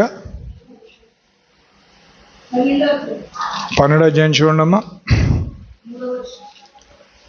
రైట్, 1 కొరింథీ పత్రిక 12వ అధ్యాయము చూడండి, 2వ వచనం చదువుతాను చూడండి, అప్పుడు విషయం అర్థవికావత అవుతుంది. మీరు అన్యజనులై ఉన్నప్పుడు, మనందరం ఎవరమండి? ఒకప్పుడు దేవుడు లేని జనులమే కదా. మీరు అన్యజనులై ఉన్నప్పుడు మోగ విగ్రహములను ఆరాధించుటకు ఎటు పడినా అటు నడిపించబడుతుందని మీకు తెలుసు. అన్యజనులుగా ఉన్నప్పుడు మనం ఏం చేసామంటే, ఒకప్పుడు మోగ విగ్రహాలను ఆరాధించుటకు ఎటుపడినా అటు నడిపించబడుతుందని మీకు తెలుసు. ఇందుచేత దేవుని ఆత్మ వలన మాట్లాడేవాడు ఎవడును యేసు శాపగ్రస్తుడని చెప్పడనియు, పరిశుద్ధాత్మ వలన తప్ప ఎవడును యేసు ప్రభు అని చెప్పలేడనియు నేను మీకు తెలియజేయుచున్నాను. ఇది ఇలా చదవటం రాక కలిపి చదువుతారు. నేను మళ్ళా చదువుతాను చూడండి, 3వ వచనంలో. ఇందుచేత దేవుని ఆత్మ వల్ల మాట్లాడేవాడు ఎవడును యేసు శాపగ్రస్తుడని చెప్పడనియు, పరిశుద్ధాత్మ వలన తప్ప ఎవడును యేసు ప్రభు అని చెప్పలేడనియు నేను మీకు తెలియజేయుచున్నాను. యేసు ప్రభు కాదండి, యేసు ప్రభు అని. యేసు ఎవరు? ప్రభు అని. ఎలా తెలుస్తుంది నీకు? యేసు ప్రభు కాదు, యేసు ప్రభు అని. దేని ద్వారా తెలుస్తుంది నీకు? పరిశుద్ధాత్మ వలన తెలుస్తుంది. ఆమేన్, ఆమేన్. అంతే తప్ప యేసు ప్రభు అండి, యేసు దేవుడు అండి అంటే నాకు యేసు దేవుడు అని నమ్ముకోవడం కాదండి. పరిశుద్ధాత్మ వల్ల నీకు ఆ విషయం బయలుపరచబడాలి. అదే పేతురికి బయలుపరచబడ్డ విషయం. నువ్వు సజీవుడగు దేవుని క్రీస్తువు. ఏంటిది? సజీవుడగు దేవుని కుమారుడైన క్రీస్తువు అనగా యేసు ప్రభువు. యేసే ప్రభువు, యేసే క్రీస్తు. హల్లెలూయా. కాబట్టి యేసు దేవుడు దేవుడు దేవుడు దేవుడు అంటే ఏదో మాయ విగ్రహాలని, మోగ విగ్రహాలని పూజించినప్పుడు నువ్వు ఎలా పడితే అలా యేసు దేవుడు అని నమ్మావో ఈ రోజు కూడా నువ్వు అలాగే నమ్ముతున్నావే ఒకవేళ. అలా నమ్మకండి. నీకు ఆ ప్రత్యక్షత కావాలి. ఆయనే దేవుడు అనే ప్రత్యక్షత నీకు కావాలి. అందుకే విగ్రహారాధనల నుంచి వచ్చే వాళ్ళకి, విగ్రహాలను పూజించినటువంటి వారికి, దేవుని అరగని విగ్రహారాధికులకి యేసు స్వయముగా వాళ్ళకి దేవుడే స్వయంగా బయలుపరుస్తున్నాడు. కాబట్టి వారు యేసు ప్రభు అని వారి నోటితో ఒప్పుకుంటారు. హల్లెలూయా. వాళ్ళు ఖచ్చితంగా చెప్పగలరు యేసు ప్రభువు, యేసు దేవుడు. యేసు ప్రభువు అన్నప్పుడు యేసు ప్రభు కాదండి దాని పేరు. యేసు ప్రభువు అన్నప్పుడు దాని అర్థం ఏంటంటే యేసు దేవుడు, యేసు క్రీస్తు. ఇది తెలియక యేసుక్రీస్తు అంటారు. యేసుక్రీస్తు అంటాం కాదు, యేసు క్రీస్తు. యేసు ప్రభు అంటారు. యేసు ప్రభు కాదు, అక్కడ యేసు ప్రభు, యేసే క్రీస్తు. అదే పాత నిబంధనలో పౌలు ఏ యెహోవా దేవుణ్ణైతే ఆరాధించాడో, ఏ యెహోవా దేవుణ్ణైతే సేవించాడో, యెహోవా దేవుడికైతే ప్రార్థించాడో, సేవించాడో,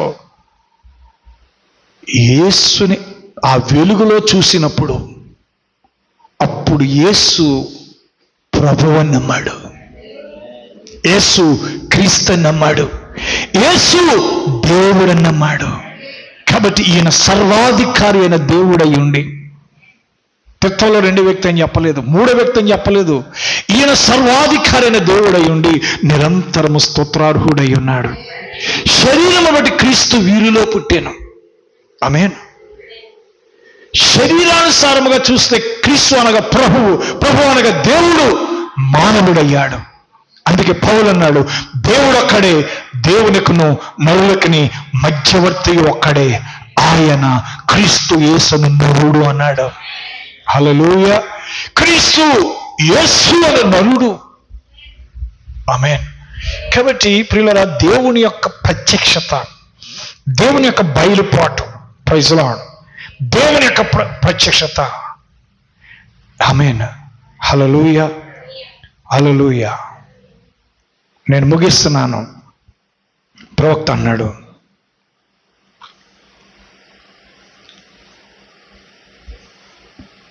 ఏ మనుష్యుడు యేసును క్రీస్తుని స్వంత బుద్ధితో పిలవడండి. యేసుక్రీస్తు కాదండి, యేసును క్రీస్తుని స్వంత బుద్ధితో పిలవడండి.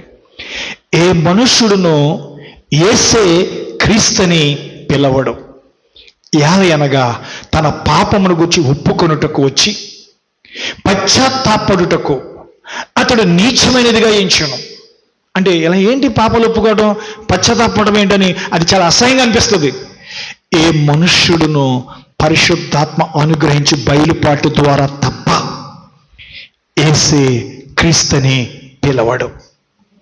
మరి ఈ బండ మీద నా సంఘమును కట్టుదును, పాతాళలోక ద్వారములు దాని ఎదుట నిలువ నేరవు. అక్కడే బయలుపాటు ఉన్నది, అక్కడే ఉందండి. దానిపై ఆయన తన సంఘమును కట్టును.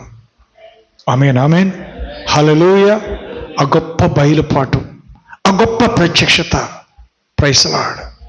ఆ బండ మీద నువ్వు నీ విశ్వాసాన్ని కట్టుకున్నట్లయితే నువ్వెన్నడూ విఫలమవ్వండి. Praise lord. యేసుక్రీస్తు నిన్న నేడు నిరంతరము ఒక్కటే రీతిగా ఉన్నాడు.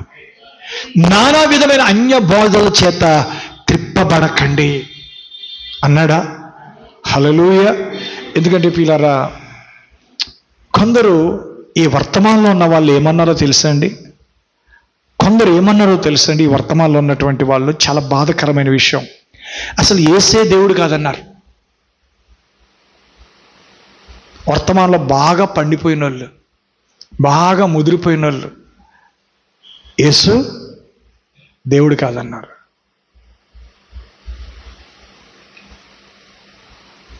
ఎంత భయంకరమైన పరిస్థితి! అన్యుల మధ్యన ఒకడేమో యేసు దేవుడు కాదు, దేవుని కుమారుడని ఒకరు అంటున్నారు. లేదు, ముగ్గురు ఉన్నారు, ముగ్గురు ఏకమై ఉన్నారు, తండ్రి లేకుండా కుమారుడు, కుమారుడు లేకుండా పరిశుద్ధాత్మ లేదు, వాళ్ళు కొందరు అంటున్నారు. యెహోవా సాక్షులు అనే వాళ్ళు అంటున్నారు యేసు దేవుడు కాదు, మంచి వ్యక్తి, మంచి ప్రవక్త, యెహోవాయే దేవుడు అంటున్నారు. ఇన్ని పరిస్థితుల మధ్యన యేసుక్రీస్తుకు రావాల్సిన ఘనత, యేసుక్రీస్తుకు రావాల్సిన మహిమను ఇవ్వకోకుండా ఈరోజు ఈ వర్తమానంలో చాలామందిని యేసుక్రీస్తుని తక్కువ చేసి మాట్లాడుతున్నారండి. ఈ వర్తమాన సంఘాల్లో యేసుక్రీస్తుని చాలా తక్కువ చేసి మాట్లాడుతున్నారండి. పాస్టర్ నువ్వేం మాట్లాడుతున్నావు? అసలు నువ్వు తెలిసే మాట్లాడుతున్నావా, తెలియక మాట్లాడుతున్నావా?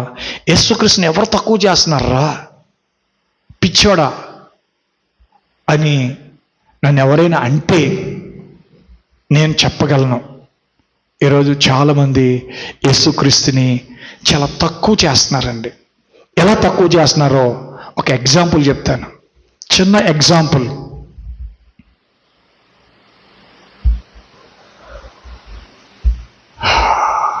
రూపాంతరపు కొండ మీద యేసుక్రీస్తు ట్రాన్స్ఫిగరేషన్, రూపాంతరము చెందినప్పుడు ఆయన ముఖము సూర్యుని వలె ప్రకాశించెను, ఆయన వస్త్రములు దగదగ మెరిసినవి, ఏ చాకలియో అంత సలువ చేయలేనంత తెలుపు ఆయన కలిగి ఉన్నాడు. ఆయన చూసిన వెంటనే శిష్యులు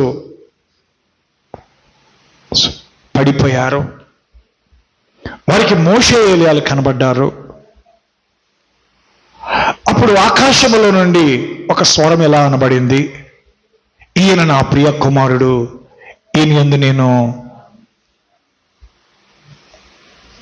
నివసించుచున్నాను లేక ఆనందించుచున్నాను, ఈయన మాట వినుడి అనేది యేసుక్రీస్తు పుత్రస్వీకారము అనేటువంటి ఒక కార్యము గురించి ప్రవక్త చెప్తున్నటువంటి విషయాన్ని మనం నమ్ముతున్నాం.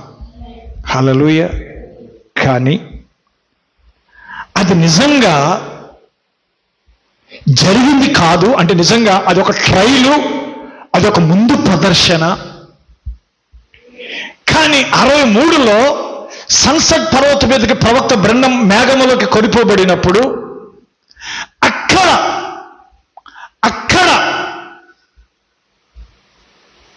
నిజమైన కుమారత్వము, నిజమైనటువంటి పుత్ర స్వీకారము జరిగింది. ముగ్గురు సాక్షులు ఉన్నారు.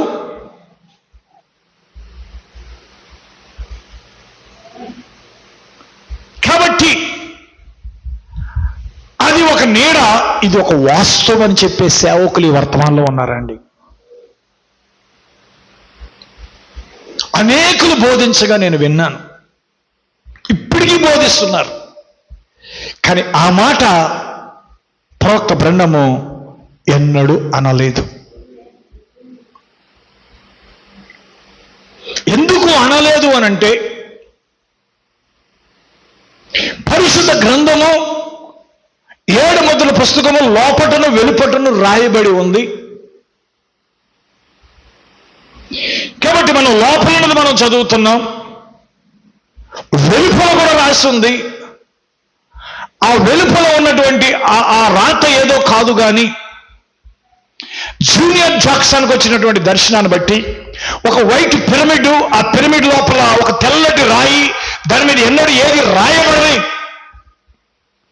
రాయిగా ఉంది, దాని మీద రాయబడింది అనేటువంటి మాటలు మనం వింటున్నాం. అవన్నీ ప్రవక్త గారు చెప్పారు స్వయంగా. అవన్నీ జూనియర్ జాక్సన్కి వచ్చినటువంటి కళల గురించి, 7 కళల గురించి ఆయన వివరిస్తూ ఆ విషయాలు చెప్తున్నాడు. అయితే నేను ప్రేమతో చెప్తున్నాను ఈ విషయాలు. ఈరోజు ఈ కాల ప్రవక్త విలియం బ్రన్నం పాత నిబంధనలో ఉన్న ప్రవక్తల వలె, కొత్త నిబంధనలో ఉన్న పౌలు వలె, ఎరేనస్ వలె, కొలంబో వలె, పౌలు వలె, బేస్లీ వలె, లూథర్ వలె 7 సంఘ కాలాల్లో ఉన్న 7 దూతలు మరియు పౌలు మరి పేతురు, యోహాను వీళ్ళందరి వలె ఆయన కూడా ఒక సామాన్యమైన మానవుడు. దేవుడు పౌలులో ఎలా పనిచేశాడో బ్రహ్మములో కూడా అలాగే పనిచేశాడు. అది నా పూర్ణ హృదయంతో నేను నమ్ముతున్నాను. కానీ ఈరోజు యేసుక్రీస్తుకు రావలసిన మహిమ, యేసుక్రీస్తుకు రావలసిన ఘనత ఈ మధ్యకాలం నేను ఒక ప్రసంగం విన్నాను. హైదరాబాద్లో ప్రసంగం చేశాడు థామస్ ఎఫా అనేటువంటి సోదరుడు, పాస్టరు, మిషనరీగా తిరుగుతున్నాడు. ఇప్పుడు ఆయన త్వరగా వచ్చుచున్నాడు, కమింగ్ సూన్ అని పలికాడు ఇంగ్లీష్లో. ఆ తర్జుమా చేసే వ్యక్తి తడబడ్డాడు. ఎందుకంటే కమింగ్ సూన్ అంటే ఏంటి దాని అర్థం? త్వరగా వస్తున్నాడు అనే పదం పలకాలి అక్కడ కమింగ్ సూన్ అన్నప్పుడు. ఆ తర్జుమా చేసే వ్యక్తి తడబడి ఏమన్నాడు తెలుసా? వస్తున్నాడు అన్నాడు. అప్పుడే నేను పెట్టేద్దాం, క్లోజ్ చేద్దాం అనుకున్నాను. కానీ ఆ వ్యక్తి తర్జుమా కరెక్ట్గా చేయకపోయినా చెప్పే వ్యక్తి కరెక్ట్గా చెప్తున్నప్పుడు ఎందుకు వినకూడదని చెప్పి నేను మెసేజ్ పూర్తిగా విన్నాను. ఎందుకంటే ఈరోజు ఇంగ్లీష్ మనకు రాకపోవచ్చు, నాకు రాకపోవచ్చు. కానీ ఎంతకాలం ఇన్ని ప్రసంగాలు వింటున్నప్పుడు వర్డ్స్ అయితే తెలుసు, ఆ పదం ఏంటో తెలుసు కానీ కూర్పు రాదు. ఏదైనా పదం పలికినప్పుడు దాని యొక్క మొత్తం కూర్పు రాదు, కానీ ఆ పొడి మాట వచ్చు నాకు. ఆ పొడి మాటను పట్టుకోగలను నేను. కాబట్టి నేను ప్రేమతో చెప్తున్నా. ఈ మధ్యకాలం మరొక బోధకుడు వచ్చాడు, ర్యాప్చర్ అయిపోయిందన్న వాళ్ళ దగ్గరికి. ఆయన కూడా అలాగే మాట్లాడినప్పుడు, ఆయన కూడా అలాగే ప్రసంగం చేసినప్పుడు తర్జుమా చేసేవాడు చెప్పాలో వద్దని నాలుగు కరుచుకుంటున్నాడు. అందుకే ఈ తర్జుమా చేసే వాళ్ళందరూ రైట్ స్పిరిట్తో చేయట్లేదు. వాడి నమ్మికకి ఏదైనా ఒకవేళ వీడు చేసే ప్రసంగానికి, వీడి నమ్మికకి ఒకవేళ చెప్పే వ్యక్తి యొక్క మాట ఏదైనా చెప్తే చెప్పడానికి ఈ తర్జుమా చేసేవాడు భయపడుతున్నాడు. ఒకడు ఎందుకు భయపడుతున్నాడంటే, ఒకరు చెప్పేవాడు రాకడ అయ్యింది అని చెప్తే రాకడ అయ్యింది నమ్మనోడు అది చెప్పడానికి భయపడుతున్నాడు. వింటున్నారండి? రాకడ జరగలేదని చెప్పేవాడు జరిగిందని నమ్మేవాడు అది చెప్పలేకపోతున్నాడు. కారణం ఏంటో తెలుసు పిల్లలు. అందుకే నేను చెప్తున్నా, పెంతుకోస్ దినాన్న పరిశుద్ధాత్మ దిగి వచ్చినప్పుడు ప్రతి ఒక్కరికి తమ తమ స్వభాషలో వారికి దేవుడు బయలుపరిచాడు. అందుకే ఈరోజు మనకి ఇంగ్లీష్ రాకపోయినా, హిందీ రాకపోయినా, తమిళం రాకపోయినా, లేదంటే అరబ్బీ రాకపోయినా, జర్మనీ భాష రాకపోయినా, లేదా గ్రీక్ భాష రాకపోయినా, ఖచ్చితంగా పరిశుద్ధాత్మ నీలో ఉంటే ఏ భాష రాకపోయినా పరలోకపు భాషలో దేవుడు నీకు గ్రహింపిస్తాడు. అది నాకు చదువు రానోడినే అంత ఖచ్చితంగా దాన్ని పట్టుకోగలిగాను అంటే నాకు ఇంగ్లీష్ రానోడు నేనే పట్టుకోగలిగాను అని అంటే ఎందుకు వీళ్ళు నాలుగు కలుసుకుంటున్నారనే విషయం నాకు అర్థమైంది. ప్రైజ్ లార్డ్, హల్లెలూయా. కాబట్టి నేను ప్రేమతో చెప్తున్నాను, సరే ఎవరేమి బోధించినప్పటికీ వాక్యంతో నిలబడండి. హల్లెలూయా. ఎందుకంటే ప్రియులారా, ఈరోజు విలియం బ్రన్నం చెప్పని విషయాలు కూడా చెప్పాడని చెప్తున్నారు. అది మా ప్రత్యక్షత, అది మీకు తెలియదు అంటున్నారు. నేను ప్రేమతో చెప్తున్నాను, విలియం బ్రన్నం చెప్పాడో లేదు నాకు తెలియదు, కానీ బైబిల్ అయితే స్పష్టంగా చెప్పింది. Praise lord. నేను బైబిల్ పూర్తిగా నమ్ముతున్నాను.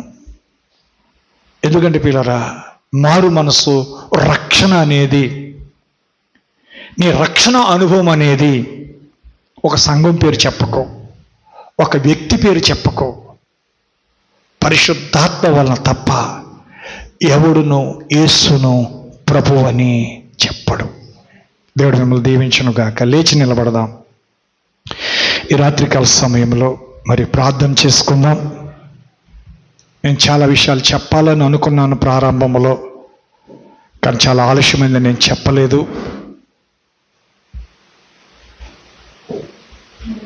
రేపటి దినము కైకలూరు, కృష్ణా జిల్లా కైకలూరులో ప్రార్థనా కూటం ఉంది. నేను వెళ్తా ఉన్నాను, నా కొరకు ప్రార్థించండి. ఆ మీటింగ్ చూసుకుని, సువార్త కూటం అది, ఆ కూటం ముగించుకుని నేను ఏలూరు నుంచి విశాఖపట్నం వెళ్తా ఉన్నాను. 21వ తారీఖు ఒక వివాహం చూసుకుని మళ్ళా రాత్రికి బయలుదేరి నేను శనివారం ఉదయానికి గృహానికి వస్తున్నాను. నా కోసం ప్రత్యేకించి ప్రార్థనలో జ్ఞాపం చేసుకొని మిమ్మల్ని నేను కోరుతా ఉన్నాను. 26వ తారీఖు అంటే వచ్చే బుధవారం ఉదయము సాయంత్రం చర్చిలో థామస్ ఎఫా అనేటువంటి భక్తుడు మన దగ్గరికి వస్తా ఉన్నాడు. ఆ దైవజనుడు మనకు వాక్యం అందిస్తాడు. ప్రతి ఒక్కరూ ఆ మీటింగ్ కొరకు ప్రార్థన చేయండి. అందరూ ఆ మీటింగ్కి రావాలని నేను ప్రేమతో మీకు నేను తెలియజేస్తా ఉన్నాను. అలాగే సౌండ్ సిస్టమ్ కోసము మీకు నేను ప్రకటిస్తున్నాను. చాలా దినాలు అయిపోయింది. మరి ఇంకా ఎవరైనా సౌండ్ సిస్టమ్ కోసం ఒకవేళ చెయ్యాలనుకుంటే మీరు త్వరగా చేయటం మంచిది. ఎందుకంటే వచ్చిన అమౌంట్ని బట్టి కొనే సిస్టమ్ విధానం ఉంటుందండి. సో ఇప్పటి వరకు శక్తికి మించి చాలామంది డొనేట్ చేశారు. ఎస్పెషల్లీ సోదరుడు జెఫన్యా 5,000 ఇవ్వటం నాకు చాలా ఆశ్చర్యం కలిగించింది. సో యేసురత్నం గారి యొక్క కోడలు మేరీ గారు కూడా 10,000 ఇవ్వటం నాకు చాలా ఆశ్చర్యాన్ని కలిగింది అది నాకు. ఎందుకంటే తరచూ మనకి ఏదో విషయంలో, ఏదో సందర్భంలో అనేక కార్యక్రమాలకి డబ్బులు ఇస్తున్నారు. వాళ్ళకుండే ఇబ్బందులు వాళ్ళకున్నాయి, వాళ్ళకుండే ఆర్థిక సమస్యలు వాళ్ళకున్నాయి, వాళ్ళ కుటుంబంలో వారికుండే సమస్యలు వారికున్నాయి. అయినప్పటికీ సేవకుడు ఒక అనౌన్స్మెంట్ చేశాడు అని అంటే వెంటనే స్పందిస్తున్నారు. అందుకు నేను ప్రభుని స్తుతిస్తా ఉన్నాను.